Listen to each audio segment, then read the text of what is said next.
FitLab PGH back with a movement tip lifestyle hack. 45 degrees and raining. Puddin's recovering from a sprained paw.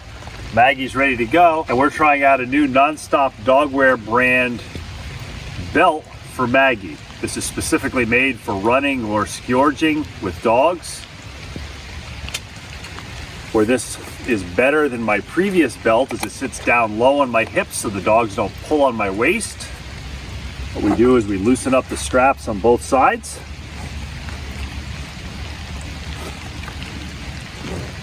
Tug them tight.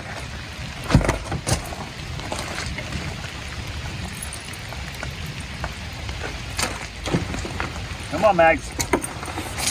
Always lift with the legs.